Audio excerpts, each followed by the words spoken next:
మహారాష్ట్ర బండారా జిల్లాలో భారీ పేలుడు సంభవించింది. పేలుడు ధాటికి ఫ్యాక్టరీ పైకప్పు ఆర్డినెన్స్ కూలింది. ప్రమాదంలో 5గురు మృతి చెందారు. ఫ్యాక్టరీలోని మరో 6గురు కార్మికులకు తీవ్ర గాయాలయ్యాయి.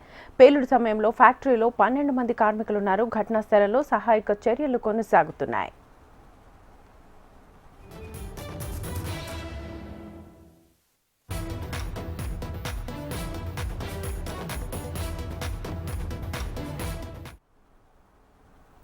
మహారాష్ట్ర బండారా జిల్లాలో భారీ పేలుడు సంభవించింది. పేలుడు ధాటికి ఫ్యాక్టరీ పైకప్పు ఆర్డినెన్స్ కూలింది. ప్రమాదంలో 5గురు మృతి చెందారు. ఫ్యాక్టరీలోని మరో 6గురు కార్మికులకు తీవ్ర గాయాలయ్యాయి. పేలుడు సమయంలో ఫ్యాక్టరీలో 12 మంది కార్మికులున్నారు. ఘటనా స్థలంలో సహాయక చర్యలు కొనసాగుతున్నాయి.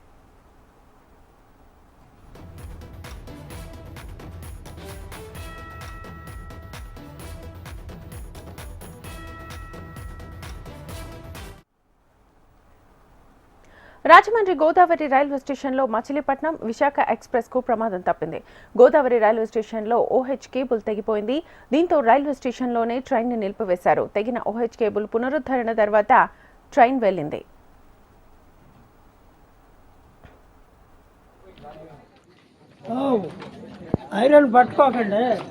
పట్టుకోకండి అన్న.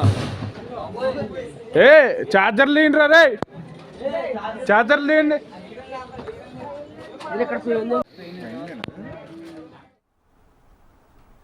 రాజమండ్రి గోదావరి రైల్వే స్టేషన్లో మచిలీపట్నం విశాఖ ఎక్స్ప్రెస్ కు ప్రమాదం తప్పింది. గోదావరి రైల్వే స్టేషన్లో ఓహెచ్ కేబుల్ తెగిపోయింది. దీంతో రైల్వే స్టేషన్లోనే ట్రైన్ ని నిలిపివేశారు. తెగిన ఓహెచ్ కేబుల్ పునరుద్ధరణ తర్వాత ట్రైన్ వెళ్లింది.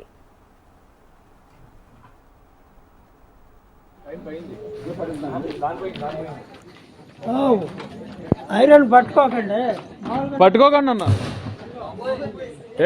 చార్జర్ లేండి రే, చార్జర్ లేండి.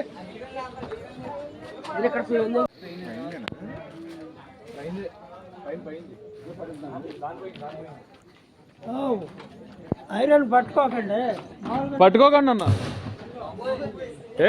చార్జర్ లేండి రే, చార్జర్. రాజమండ్రి గోదావరి రైల్వే స్టేషన్లో మచిలీపట్నం విశాఖ ఎక్స్ప్రెస్ కు ప్రమాదం తప్పింది. గోదావరి రైల్వే స్టేషన్లో ఓహెచ్ కేబుల్ తెగిపోయింది. దీంతో రైల్వే స్టేషన్లోనే ట్రైన్ ని నిలిపివేశారు. తెగిన ఓహెచ్ కేబుల్ పునరుద్ధరణ తర్వాత ట్రైన్ వెళ్లింది.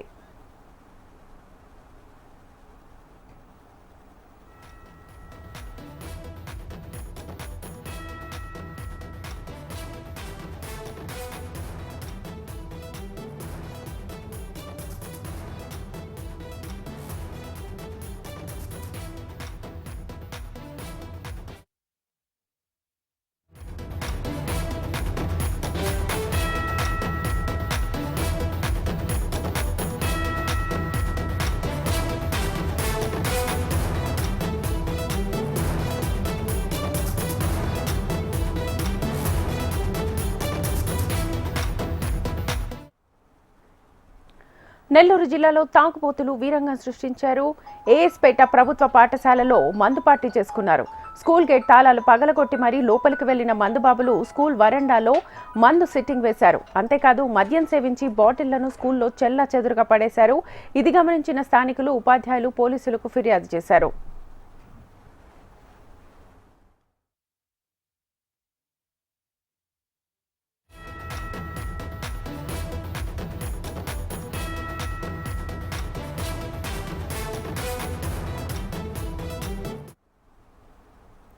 నెల్లూరు జిల్లాలో తాగుబోతులు వీరంగం సృష్టించారు. ఏఎస్పేట ప్రభుత్వ పాఠశాలలో మందు పార్టీ చేసుకున్నారు. స్కూల్ గేట్ తాళాలు పగలగొట్టి మరీ లోపలికి వెళ్లిన మందుబాబులు స్కూల్ వరండాలో మందు సిట్టింగ్ వేశారు.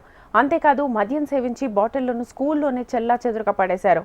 ఇది గమనించిన స్థానికులు, ఉపాధ్యాయులు పోలీసులకు ఫిర్యాదు చేశారు.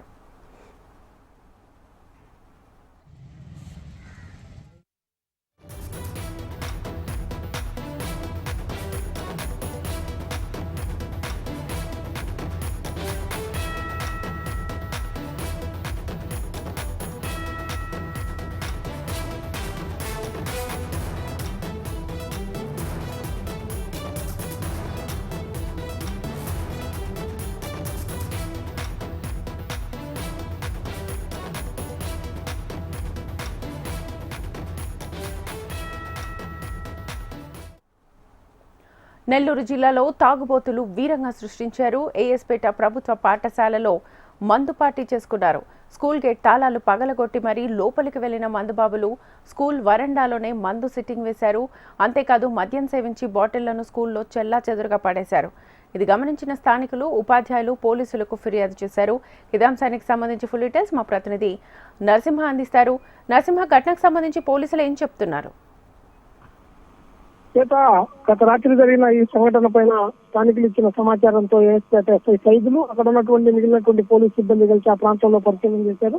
ముఖ్యంగా ఆ ప్రాంతంలో నగారకాల కంటే ఏఎస్పేట అంటే ఒక ప్రసిద్ధిగాంచినటువంటి హజరత్ కాయజత్ నాయర్ రసూల్ వారి గంధోత్సవ ఒక పెద్ద దర్గా ఉంటుంది. ఇటు అన్ని రాష్ట్రాల నుంచి కూడా ప్రత్యేకించి హైదరాబాద్ నుంచి అత్యధిక స్థాయిలో కూడా అక్కడికి భక్తులు వచ్చి అక్కడి నుంచి మొక్కులు తెచ్చుకుని పోయేటటువంటి ఒక యాత్రా స్థలంగా కూడా అది పేరుగాంచి ఉంది. ఇక్కడ ఉన్నటువంటి ముఖ్యంగా చాలా మంది కూడా యువకుల ఆకతాయిలు ఇటీవల కాలంలో మందు దాగి అక్కడ ఏ రంగం సృష్టించడం సర్వసాధారణంగా మారింది. గత రాత్రి కూడా స్కూల్ తాళం వేసిన తర్వాత దాదాపు 7 మంది ఉన్నట్టుగా కూడా ప్రాథమికంగా ఉన్నటువంటి ఒక సమాచారం ఉంది. వీళ్ళందరూ కూడా స్కూల్ గేట్లు తాళాలు వేసిన తర్వాత అక్కడికి వెళ్ళిపోయేసి తాళాలు పగలగొట్టి వాళ్ళు మందు పార్టీ చేసుకున్నటువంటి పరిస్థితి ఉంది. దాన్ని స్థానికంగా ఉన్నటువంటి వాళ్ళు ఇవాళ ఉదయాన్నే గమనించి నేరుగా అటు ఉన్నతాధికారి వాళ్ళ హై స్కూల్ కు సంబంధించిన ముందు పాఠశాలకు సంబంధించినటువంటి ప్రధానోపాధ్యాయులకి అలాగే మిగిలినటువంటి స్థానికులకు చెప్పడంతో వాళ్ళు పోలీసులకు ఫిర్యాదు ఇచ్చారు. పోలీసులు ప్రస్తుతం అక్కడ విచారణ చేపడుతున్నటువంటి పరిస్థితి ఉంది. శ్వేత, రైట్ నరసింహ, థ్యాంక్ యూ.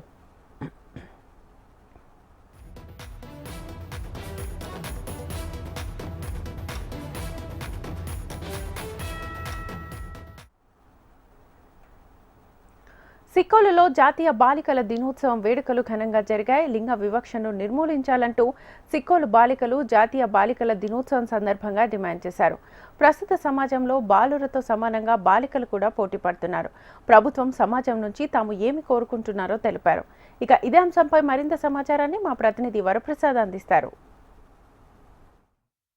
నేడు బాలికల దినోత్సవం. ఈ బాలికల దినోత్సవం సందర్భంగా అసలు బాలికలు ఏమనుకుంటున్నారు, ప్రభుత్వం కల్పిస్తున్న భరోసా కానీ సౌకర్యాలు కానీ సమాజం నుంచి ఇస్తున్న ప్రోత్సాహాలు కానీ సరిపోతున్నాయా లేవా, ఇంకేం కోరుకుంటున్నారు, వాళ్ళకి ఎటువంటి భద్రత కావాలి, ఎటువంటి సౌకర్యాలు కావాలి? ఎందుకంటే లింగ వివక్ష ఇప్పటికీ కూడా చాలా చోట్ల మనం మీడియాలను కూడా మనం చూస్తున్నాము. అటువంటి లింగ వివక్ష లేకుండా ఎటువంటి చర్యలు తీసుకుంటే బాగుంటుందన్న అంశాన్ని కొంతమంది బాలికలు మన దగ్గర ఉన్నారు. వాళ్ళని అడిగి తెలుసుకునే ప్రయత్నం చేద్దాం. అమ్మ, ఇప్పుడు సమాజం పట్ల భరోసా కానీ భద్రత కానీ సౌకర్యాలు కానీ అసలు మీకు ఏం కావాలి ప్రభుత్వం నుండి? ఇప్పుడు బాలికల దినోత్సవం సందర్భంగా మీరు ఏమైనా ఇబ్బందులు పడుతున్నారా లేదా అనేది చెప్పండి అమ్మ. ఈరోజు బాలికల దినోత్సవంగా మనం సెలబ్రేట్ చేసుకుంటున్నాం. సో దానికోసం నేను మాట్లాడాలనుకుంటున్నాను. సో ఈ రోజుల్లో బాలికల దినోత్సవం చేసుకుంటున్నాం అంటే మాకు కొంచెం యూనిక్గా ఐడెంటిఫికేషన్ కావాలి. కావున ఇవాళ మనం ఇంకా నేను బాలికల భద్రత కోసం మాట్లాడాలనుకుంటున్నాము. నేడు ఎక్కడికి చూసినా ఎన్ని గంటలకి మార్నింగ్ అయినా ఈవినింగ్ అయినా నైట్ అయినా ఎక్కడికి బయటకు వెళ్ళాలనుకున్నా కూడా వాళ్ళ పేరెంట్స్ వాళ్ళని పంపించాలనుకోవట్లేదు. సో అందుకనే మేము కూడా ఇప్పుడు బాలికల విచ్ మీన్స్ ఉమెన్స్ కాలేజ్లో జాయిన్ అవ్వడానికి కారణమే సేఫ్టీ లేకపోవడం. సో మేము ప్రభుత్వం నుంచి బాలికలకి చాలా భద్రత కావాలి అని మేము కోరుకుంటున్నాము. ఇంకా నేడు భద్రతనే కాదు చాలా సౌకర్యాలను కూడా మేము కావాలని కోరుకుంటున్నాము. లైక్ మెనీ ఎక్కడికి వెళ్ళినా కూడా మమ్మల్ని చిన్నచూపు చూడడం కానీ అలాంటివి చేసినప్పుడు మాకు కొంచెం బాధ కలుగుతుంది. ఇంకా బాలికలు పుట్టిన వెంటనే వాళ్ళని తీసుకువెళ్ళి చెత్త కుప్పల్లో పడేయడం కానీ అటువంటివి చేయడం వల్ల మాలాంటి బాలికలకు ఎన్నో అవకాశాలను మేము కోల్పోతున్నాము. నేడు మేము వాటి అన్నిటినీ ఓవర్కమ్ చేసి మేము ప్రతి ఒక్క దాంట్లోని ముందు ఉండాలని మేము కోరుకుంటున్నాము. అందుకనే ప్రతి రంగాల్లో కూడా మేము బాలికలే ముందుగా అన్నిట్లో ముందు ఉండి మేము నెంబర్ 1గా చూస్తున్నాము. సో ఇంకెప్పుడు బాలికలను మీరు ఈ విధంగా ఎక్కడ పడితే అక్కడ పడేయడాలు కానీ వాళ్ళపైన అలాంటివి చేయడం కానీ ఉండకుండా మెన్తో పాటు ఉమెన్ కూడా ప్రతి దగ్గర ఈక్వల్గా ఉండాలని మేము కోరుకుంటున్నాము. వాళ్ళకన్నా ఎక్కువ కూడా మేము ఉండడానికి ట్రై చేస్తున్నాము. దగ్గర చూస్తున్నాం ఇలా బాలికలకి రేపులు జరుగుతున్నాయి, బస్సులో వెళ్తున్నా లేదంటే హాస్పిటల్స్లో కానీ చూస్తున్నాం. అలా లేకుండా మాకు ఎక్కువ భద్రత కావాలి. ఇంకా మాకు ఎక్కడికైనా ప్రయాణించినప్పుడు అమ్మాయిలకి చాలా చిన్న చూపు చూస్తున్నారు. మాకు అలా నచ్చదు. కొంచెం ట్రావెల్ చేయడానికి అలా మాకు భద్రత ఎక్కువగా కావాలి. ఇంకా చదువుకునేటప్పుడు కోఎడ్స్ అలా కాకుండా ఇంకా మహిళల కాలేజీలు ఇంకా పీజీస్ అలా మాకు ఎక్కువగా కావాలి. ఇప్పుడు నేడు ఉన్న ప్రభుత్వం చాలా కల్పిస్తుంది. ఇంకా మేము భద్రత ఇంకా సొసైటీ నుంచి ఇంకా చాలా కోరుకుంటున్నాం. ఎక్కువగా మాకు భద్రత కావాలి. చెప్పమ్మా నువ్వు. నేడు బాలికల దినోత్సవం సందర్భంగా నేను బాలికల కోసం కొన్ని మాట్లాడాలనుకుంటున్నాను. ఈ రోజుల్లో చూసినట్లయితే బాలికలు ఇంటి గడప బయట అడుగు పెట్టాలన్నా కూడా భయం, ఎక్కడికి వెళ్ళాలన్నా ఏం చేయాలన్నా కూడా సంకోచిస్తున్నారు. వాళ్ళకి ఆ టాలెంట్ ఉన్నా కూడాను వాళ్ళు వెళ్ళి ఆ టాలెంట్ని చూపించుకోవాలన్నా లేదంటే అకాడమిక్స్లో కావచ్చు, ఎందులో అయినా సరే ఈ రోజుల్లో కాలేజీలకు రావాలన్నా కూడా భయం వేస్తుంది. ఇప్పుడు కోఎడ్స్లో చదువుతున్నాం, లేదంటే కొన్ని హాస్టల్స్లో ఉంటున్నాం. అక్కడ మేము ఇబ్బందులు ఫేస్ చేసేవి ఇవన్నీ కూడా మేము అంటే గవర్నమెంట్ నోటీస్లోకి తెస్తున్నా కూడా కొన్నిసార్లు పట్టించుకోకుండా పోతుంది. అలాగే బాలికల గుర్తింపు అనేది ఈ రోజుల్లోని మరుగున పడిపోతుంది. కొంతమంది ఉన్నారు ఎవరైతే తెగించి త్యాగం చేసి ధైర్యం చేసి ముందుకు వచ్చి పోరాడి వాళ్ళ కోసం వాళ్ళు నిలబడతారో వాళ్ళు మాత్రమే ఈ రోజుల్లో కొంచెం గుర్తింపు పొందుతున్నారు, సక్సెస్ సాధిస్తున్నారు. ఈరోజు మనం చూసుకుంటే ప్రతి చోట కూడా లింగ వివక్షతో పాటు బాల్య వివాహాలు కూడా ఇక్కడ ఎక్కువగా జరుగుతున్నాయి. ఇలా బాల్య వివాహాలన్నింటినీ కూడా రద్దు చేయాలని మేము కోరుకుంటున్నాము. మహిళలకు కూడా ముందుకు వెళ్ళే అవకాశాన్ని ఇవ్వాలని కోరుకుంటున్నాము. ప్రతి ఒక్క రంగంలో కూడా మహిళలు ఎంతో ముందుకు వెళ్ళగలుగుతున్నారు, వాళ్ళ యొక్క కొత్త థాట్స్ని కూడా ఇంప్లిమెంట్ చేయగలుగుతున్నారు. కాబట్టి రాజకీయాల్లో కూడా మహిళలకు పెద్దపీట వేయాలని, అన్నిట్లో కూడా అన్ని సెక్టార్స్లో కూడా వాళ్ళకి అవకాశాలు ఇవ్వాలని మేము కోరుకుంటున్నాము. ప్రతి చోట మాకు భద్రత, సౌకర్యం మరియు సమాజంలో ఒక కొత్త గుర్తింపును మాకు కావాలని కోరుకుంటున్నాము. ప్రతి ఒక్కరికి కూడా అబ్బాయిలకు కూడా ఎలా అయితే వాళ్ళ లైఫ్లో ఏదైనా చేయాలంటే చూస్ చేసుకునే అవకాశం ఎలా ఇస్తున్నారు పేరెంట్స్, అమ్మాయిలకు కూడా అలాంటి అవకాశాన్ని ఇచ్చి వాళ్ళకి సపోర్ట్గా ఉండి అండదండగా ఉండి వాళ్ళకి ముందుకు తీసుకెళ్లాలని, దానికి సమాజంతో పాటు గవర్నమెంట్ కూడా పెద్దపీట వేయాలని, వాళ్ళందరూ కూడా మనకి సపోర్ట్గా ఉండాలని కోరుకుంటున్నాను. ఇది విన్నారు కదా బాలికల తాలూకా మనోగతం. ముఖ్యంగా లింగ వివక్ష అనేది ఉండకూడదని చెప్తున్నారు. బాల్య వివాహ వ్యవస్థ కూడా ఇంకా ఉంది. గ్రామీణ ప్రాంతాల్లో కూడా మహిళలకి చిన్నచూపు చూస్తున్నారు. మగవాళ్ళతో పాటు ఆడవాళ్ళకు కూడా సమాన హక్కు కల్పించే విధంగా, అలాగే భద్రత కానీ భరోసా కానీ సౌకర్యాలు కానీ సమాజంలో వాళ్ళకి పెద్దపీట వేయాలని చెప్పి వాళ్ళు కోరుకుంటారు. ఇది శ్రీకాకుళం జిల్లాలో బాలికల దినోత్సవం సందర్భంగా వాళ్ళ మనోగతం. కెమెరామెన్ గోపితో వరప్రసాద్, HMTV, శ్రీకాకుళం నుండి. సంస్కృతి సంప్రదాయాలకు ప్రతీకగా నిలిచే చెక్క బొమ్మలకు ఆ ఊరు ప్రాణం పోస్తోంది. ఆ గ్రామం మొత్తం ముచ్చటైన బొమ్మల కొలువులే కనిపిస్తాయి. అందుకే ప్రధాని మనసుని సైతం దోచేశాయి. మన్ కీ బాత్లో మోదీ మాట్లాడేలా చేశాయి. ఇప్పుడు ఏటికొప్పాకకు మరో ప్రత్యేకత వచ్చింది. దేశ రాజధానిలో జరిగే గణతంత్ర దినోత్సవానికి ఆంధ్రప్రదేశ్ శకటంగా ఏటికొప్పాక నమూనా ఎంపికైంది.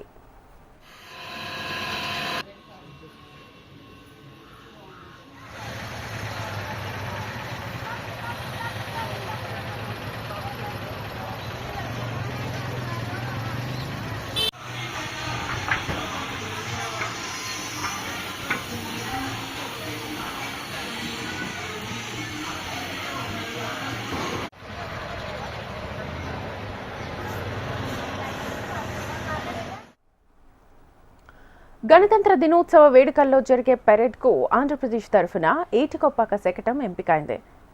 శకటం నమూనాను ఏటికొప్పాక కళాకారుడు సంతోష్ రూపొందించారు. శకటం నమూనాలో మొదట ఆదిదేవుడు గణపతిని ప్రతిష్ఠించి తర్వాత ఆంధ్రుల ఆరాధ్య దైవం తిరుపతి వెంకటేశ్వర స్వామిని చేర్చారు.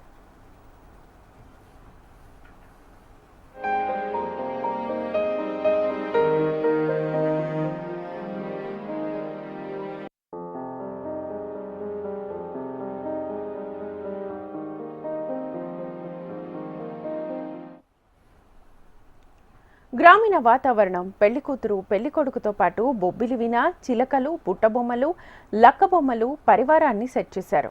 ఈ శకటం ఎంపిక కావడం తనకు ఆనందంగా ఉందని సంతోష్ తెలిపారు. మేము లక్కబొమ్మలు తయారు చేస్తాం. ఢిల్లీలో జరగబోయే గణతంత్ర దినోత్సవం సందర్భంగా మేము ఒక లక్కబొమ్మలతో ఒక శకటాన్ని తయారు చేయడం జరిగింది. ఈ యొక్క శకటానికి గాను కర్ర, అలా అంకుడి కర్ర, అలాగే లక్క, శాశ్వతమైన రంగులతో ఈ యొక్క నమూనాను తయారు చేయడం జరిగింది. ఈ యొక్క నమూనాను తయారు చేయడానికి గాను నాకు INPR డిపార్ట్మెంట్ వారి సహకారంతో వాళ్ళు ఇచ్చిన అంచనా మేరకు నేను ఒక ఐటమ్ని తయారు చేయడం జరిగింది. ఈ యొక్క నమూనా ఢిల్లీలో సెలెక్ట్ అవ్వడం, అలాగే నరేంద్ర మోదీ గారి మన్ కీ బాత్లో నిన్న మా ఏటికొప్పాక గురించి కూడా మాట్లాడారు. నిన్న ట్విట్టర్లో కూడా ట్వీట్ చేశారు. మా ఏటికొప్ప గురించి మాట్లాడడం, అలాగే ఈ యొక్క నమూనా 26వ తారీఖుని గణతంత్ర దినోత్సవ వేడుకల్లో కవాతులో ర్యాలీలో పాల్గొనడం ఇవన్నీ జరుగుతుంటే మాకు చాలా ఆనందంగా ఉంది. మాకు మా ఆర్టిజన్స్కి కూడా చాలా గర్వకారణం. మా ఏటికొప్పాకను గుర్తించి కేంద్ర ప్రభుత్వం మా యొక్క ఈ కళ చాలా ప్రోత్సహిస్తున్నందుకు ప్రత్యేకమైన ధన్యవాదాలు తెలుసుకుంటున్నాం. అలాగే మన సీఎం చంద్రబాబు నాయుడు గారికి, మన డిప్యూటీ సీఎం పవన్ కళ్యాణ్ గారికి ప్రత్యేకమైన ధన్యవాదాలు తెలియజేసుకుంటున్నాం. అలాగే మాకు కర్ర అందుబాటులోకి రావడానికి గాను డిప్యూటీ సీఎం గారు మాట్లాడుతూ మాకు కొన్ని భరోసాలను కల్పించి, అలాగే ఈ కర్రని ఎలా మేము అందుబాటులోకి వస్తుంది, అలాగే ఈ కర్రని మొక్కలను వేసి ఎలా పెంచాలి అని చెప్పి ఒక ఫారెస్ట్ డిపార్ట్మెంట్కి అప్పచెప్పడం జరిగింది. అలాగే ఈ యొక్క నమూనాను తయారు చేయడానికి గాను ఈ యొక్క నమూనాలో పొందుపరిచినటువంటి ఐటమ్స్ ఏంటంటే మన గణపతి దేవుడు మెయిన్గా మనం హిందూ సాంప్రదాయం ప్రకారం ఫస్ట్ ఆఫ్ ఆల్ మన పండగ చేసుకునే దాంట్లో ఫస్ట్ పండగ మనం వినాయకుడిగా చేసుకుంటాం కాబట్టి ఆ యొక్క వినాయకుని బొమ్మను తయారు చేయడం జరిగింది. అలాగే మన ఏడుకొండల స్వామి విగ్రహం చేయడం జరిగింది.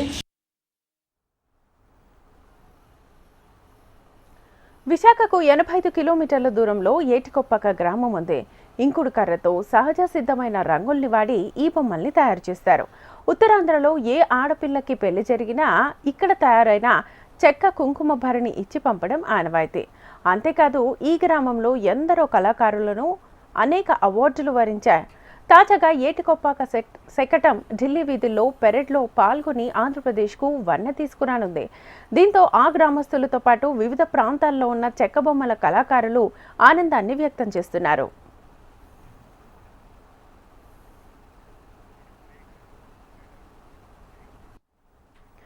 కష్టం వస్తే దేవుడా మమ్మల్ని కాపాడు, రక్షించు అంటూ వేడుకోవడం మనందరికీ అలవాటే.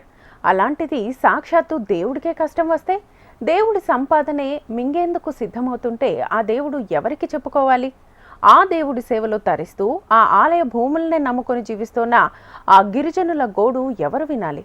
అక్రమార్కుల వలలో చిక్కుకున్న ఓ దేవుడి గురించిన కథనమే ఇది. తెలంగాణలో పేట్రేగిపోతున్న బడా రియల్టర్ల దాష్టికాలపై హెచ్ఎంటీవీ ప్రత్యేక కథనం. ఆ ఆలయానికి 500 ఏళ్లకు పైబడి చరిత్ర. 40 ఎకరాల దేవుడి మాన్యాలు. తరతరాలుగా గిరిజనులు సాగు చేస్తున్న ఆ భూములపై బడా రియల్టర్ల కన్ను. సాగు చెయ్యొద్దంటూ ఎండోమెంట్ పేరుతో తాకీదులు. తమ పొలాల్లోకి వెళితే బౌన్సర్లు, పోలీసులతో బెదిరింపులు. అవును, కాస్త భూమి కనిపిస్తే వాలిపోయే భూరాబందులు, ఎకరాల కొద్దీ దేవుడు మాన్యం కనిపిస్తే ఊరుకుంటారా? వందలాది ఎకరాలు మింగేసినా వారి ఆకలి తీరలేదు. గిరిజనులు తమ తాత ముత్తాతల కాలం నుంచి సాగు చేసుకుంటూ జీవనోపాధి పొందుతున్న ఆ 40 ఎకరాలపై ఆ భూబకాసురుల కన్నుపడింది.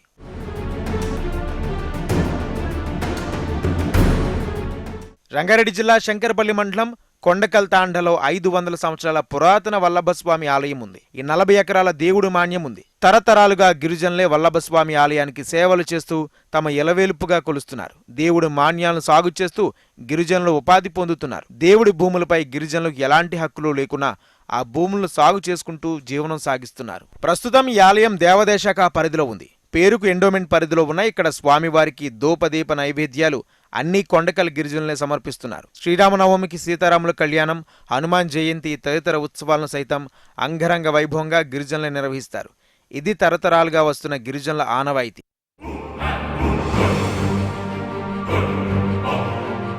వల్లభస్వామి ఆలయానికి చెందిన ఈ 40 ఎకరాల భూమి సీలింగ్ భూములకు ఆనుకుని ఉంటుంది. ఈ భూముల ధర ఎకరా 15 కోట్లకు పైమాటే. దీంతో ఈ భూములపై బడా రియల్టర్ల ఫోకస్ పెట్టారు. ఇప్పటికే కొండక్కల్ తాండాలోని సీలింగ్ భూములను, బిలాదాకుల భూములను అక్రమంగా చేజెక్కించుకున్న అక్రమార్కుల కన్ను ఇప్పుడు దేవుడు మాన్యాలపై పడింది. సుమారు 500 కోట్ల విలువైన వల్లభస్వామి భూములను కొల్లగొట్టేందుకు పక్కా స్కెచ్ వేశారు. ఇందుకోసం భూస్వామి విక్రమ్ రెడ్డి రంగంలోకి దిగినట్లు గిరిజన సాగుదారులు చెబుతున్నారు.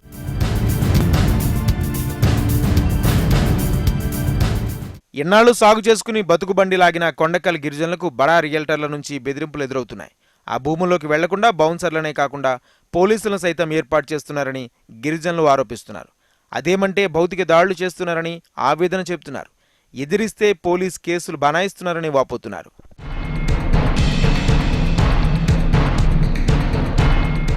అయితే వల్లభస్వామికి దోపదీప కైంకర్యాల కోసం 500 ఏళ్ల క్రితం తమ పూర్వీకులు ఆలయానికి 40 ఎకరాలు ఇచ్చారన్నది విక్రమ్ రెడ్డి కుటుంబీకుల వాదన. దేవుడికి ఇప్పుడు కైంకర్యాలు సరిగా జరగడం లేదని, తమ పూర్వీకుల ఆశయం నెరవేరడం లేదని ట్రిబ్యునల్ను ఆశ్రయించింది. దేవాలయం నిర్వహణ తమ పర్యవేక్షణలో ఉంచాలని, ఆలయ ట్రస్టీగా ఉంటామని ఆ కుటుంబం కోరింది. అందుకు అనుగుణంగా విక్రమ్ రెడ్డి తమ్ముడు విజయ్ కుమార్ రెడ్డిని ట్రస్టీగా నియమించింది. సాధారణంగా ఎండోమెంట్ పరిధిలోని ఆలయాలకు చైర్మన్ మెంబర్స్తో కూడిన ఆలయ కమిటీ ఉంటుంది. కానీ వల్లభస్వామి ఆలయం విషయంలో సింగిల్ మ్యాన్ ట్రస్టీగా ఉండడం పట్ల గిరిజనులు అనుమానం వ్యక్తం చేస్తున్నారు. ఈ ఆరోపణలకు బలం చేకూర్చే విధంగా విజయ్ కుమార్ రెడ్డి ట్రస్టీగా వచ్చిన వెంటనే ఆలయ భూములు సాగు చేసుకుంటున్న గిరిజనులకు దేవాదాయ శాఖ నోటీసులు పంపించింది.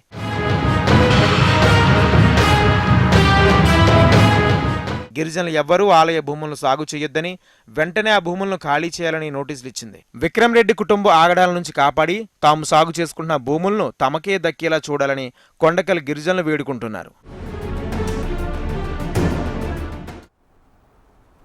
వల్లభ ఆలయ భూముల వివాదంపై మరింత సమాచారాన్ని మా ప్రతినిధి యోగానంద్ అందిస్తారు. కొండకల్ తాండాలోని వల్లభ స్వామి టెంపుల్ ఇది.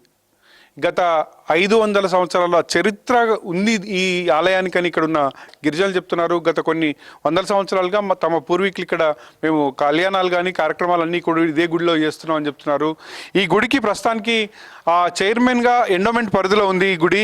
ఈ గుడికి సంబంధించి చైర్మన్ కూడా ఏదైతే విక్రమ్ రెడ్డికి సంబంధించి అని చెప్తున్నారు. ఈ ఆలయానికి సంబంధించి దాదాపు 40 ఎకరాల శిఖం దీనికి సంబంధించి గుడి భూమి ఉంది. ఈ గుడి భూమిని ఇప్పుడు గిరిజనులు సాగు చేసుకుంటున్నారు. గిరిజనులకు ఎలాంటి హక్కులు లేకున్నప్పటికీ ఆ గుడి భూమిని సాగు చేస్తూ ఆ జీవనం సాగిస్తున్నారు. కానీ ఆ 40 ఎకరాల భూమిని కూడా విక్రమ్ రెడ్డి కాజేసే ప్రయత్నం చేస్తున్నాడని గిరిజనులు ఆరోపిస్తున్నారు. ఎండోమెంట్ శాఖకి ఇది తమ పూర్వీకులు మేము దీన్ని ఇచ్చాము, ఈ భూమి ఇచ్చాము, తిరిగి మాకు కావాలంటూ ఏదో ఒక కొత్త ప్రయత్నాన్ని మొదలుపెట్టినని గిరిజనులు అనుమానం అయితే వ్యక్తం చేస్తున్నారు. ఆ ఎండోమెంట్ నుండి మాకు ఒక నోటీస్ కూడా వచ్చింది. ఇక్కడ దేవాలయ భూముల్లో ఈ వల్లభస్వామి భూముల్లో గిరిజనులు ఎవరు సాగు చేయొద్దు అని ఒక నోటీస్ కూడా వచ్చినట్టు వాళ్ళు చెప్తున్నారు. ప్రస్తుతం కొంతమంది గిరిజనులు ఉన్నారు. మీరు ఎన్ని ఎకరాలు సాగు చేసుకుంటున్నారు ఇక్కడ? ఇక్కడ మాకు వల్లపుర గుడి, మన వల్లపుర స్వామి గుడి 40 ఎకరాల చిల్లర ఉంటుంది. మామూలుగా ఇప్పటి నుంచి మా ముత్తాతల నుంచి మేము చేసుకుంటుంటాం. మధ్యలో ఆయన ఇక్కడ వచ్చి విక్రమ్ రెడ్డి వచ్చి మీరు ఇక్కడ రావద్దు, మాకు మీ ల్యాండ్ కాదు, ఇది కాదు, మాకు ఇలా బోన్సర్లు కొట్టుకోం ఎత్తుకుపోవడం, అది చాలా ఘోరంగా.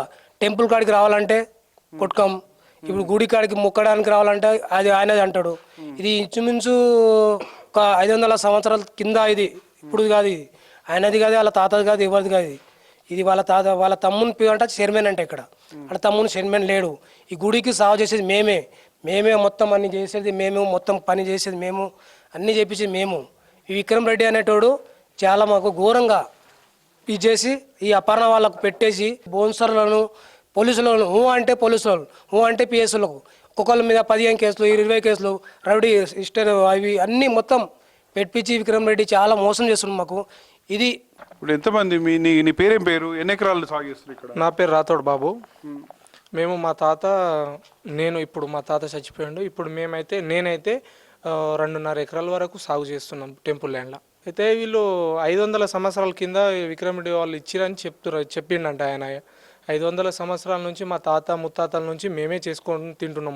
అప్పుడు గుడి భూమి కదా, అది మొత్తం టెంపుల్ ల్యాండ్ 42 ఎకరాలు. మీకు కూడా ఏం పట్టాలు కానీ మీకేం హక్కులు లేవు దీని మీద? అది ఏం లేదు, మేము అయితే సాగు చేసుకొని మా తాత ముత్తాతల నుంచి మేము సాగు చేస్తూనే ఉంటున్నాం. అయితే ఈ భూమి సాగు చేయొద్దని నోటీస్ ఇచ్చిర్రు.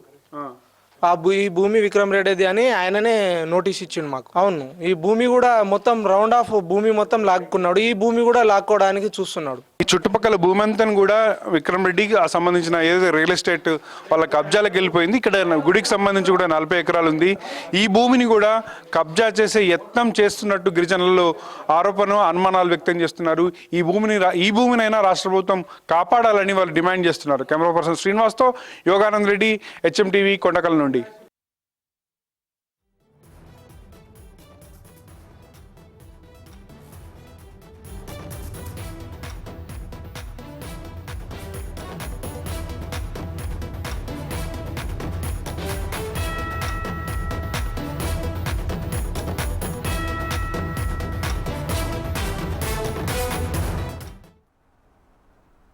ఆదిలాబాద్ జిల్లాలో ఉద్రిక్తత చోటు చేసుకుంది. గుడిహత్నూర్ మండల కేంద్రంలో ప్రజాపాలన గ్రామ సభలో రసాభాస నెలకొంది.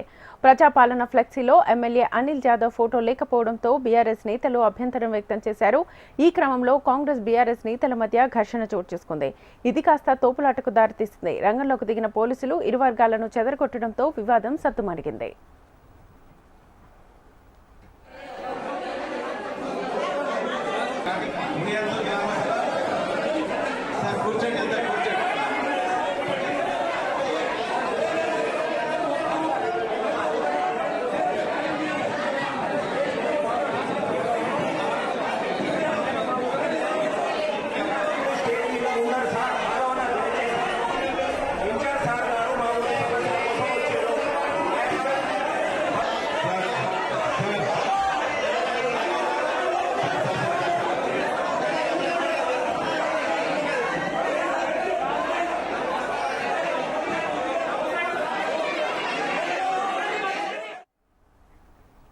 ఆదిలాబాద్ జిల్లాలో ఉద్రిక్తత చోటు చేసుకుంది. గుడిహత్నూరు మండల కేంద్రంలో ప్రజాపాలన గ్రామ సభలో రసాభాస నెలకొంది. ప్రజాపాలన ఫ్లెక్సీలో ఎమ్మెల్యే అనిల్ జాదవ్ ఫోటో లేకపోవడంతో బీఆర్ఎస్ నేతలు అభ్యంతరం వ్యక్తం చేశారు. ఈ క్రమంలో కాంగ్రెస్ బీఆర్ఎస్ నేతల మధ్య ఘర్షణ చోటు చేసుకుంది. ఇది కాస్త తోపులాటకు దారితీసింది. రంగంలోకి దిగిన పోలీసులు ఇరు వర్గాలను చెదరగొట్టడంతో వివాదం సద్దుమణిగింది.